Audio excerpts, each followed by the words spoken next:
Shalom, selamat pagi Bapak Ibu, Saudara-saudari terkasih dalam Tuhan.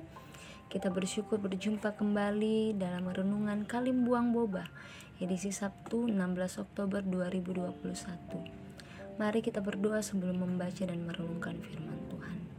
Bapa terkasih, pemilik kehidupan kami bersyukur Tuhan untuk setiap kasih dan sayang-Mu yang boleh senantiasa kami rasakan.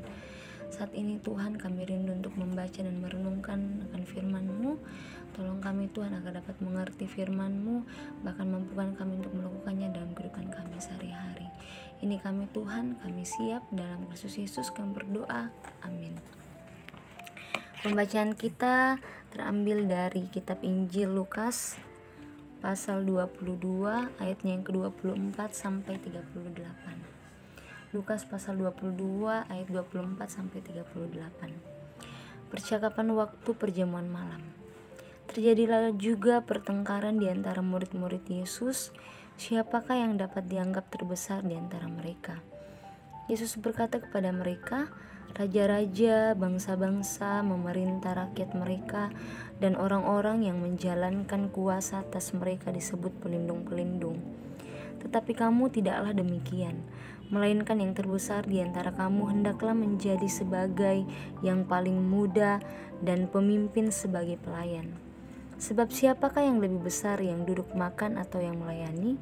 Bukankah dia yang duduk makan? Tetapi aku ada di tengah-tengah kamu sebagai pelayan.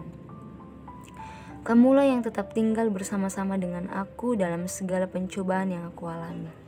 Dan aku menentukan hak-hak kerajaan bagi kamu, sama seperti Bapakku menentukannya bagiku, bahwa kamu akan makan dan minum semeja dengan aku di dalam kerajaanku, dan kamu akan duduk di atas tahta untuk menghakimi kedua belah suku Israel.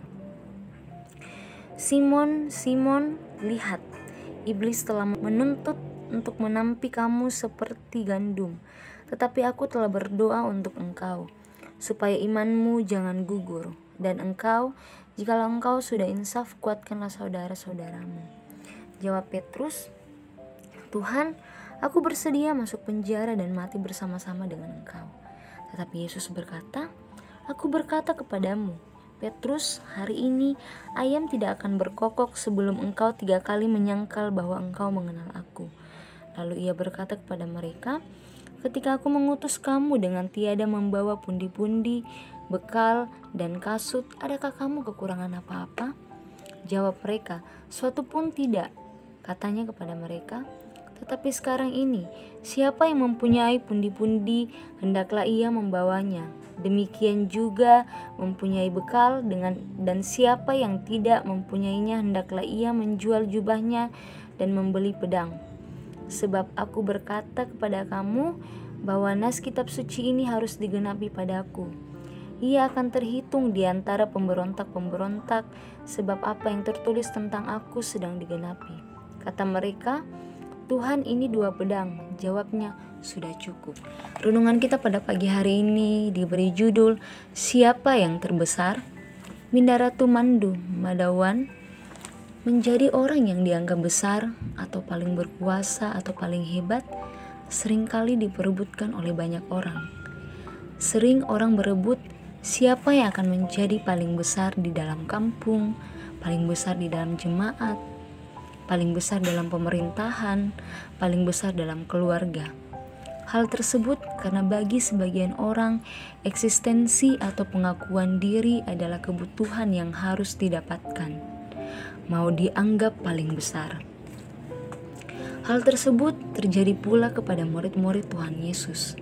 Mereka bukan saja mempeributkan siapa yang terbesar, tetapi mereka sampai bertengkar. Semua orang merasa paling layak untuk menjadi yang terbesar di antara yang lain. Tentu akan menjadi suatu kehormatan jika menjadi yang terbesar di antara murid-murid Tuhan Yesus, Sang Raja yang mempunyai tahta kasih karunia. Namun, di tengah pertengkaran mereka memperebutkan pengakuan siapa yang terbesar, Tuhan Yesus menjelaskannya kepada mereka.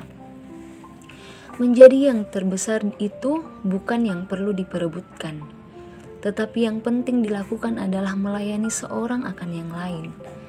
Bagaimana mereka selalu setia mengikut Tuhan sekalipun menderita. Tuhan sendiri yang akan menentukan tempat yang layak bagi mereka.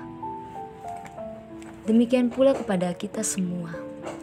Kita tidak perlu sibuk memperebutkan jabatan, pangkat, status sosial, pengakuan bahwa kita yang paling hebat, paling kaya, paling pintar, paling sukses, paling dihormati, paling baik, paling layak, dan paling besar dari yang lainnya.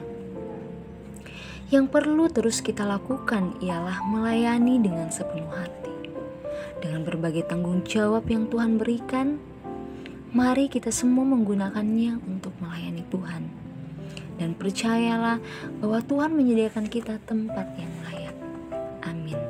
Mari kita berdoa. Bapa, pemilik kehidupan kami bersyukur untuk firman-Mu yang boleh kami baca dan renungkan Bapa.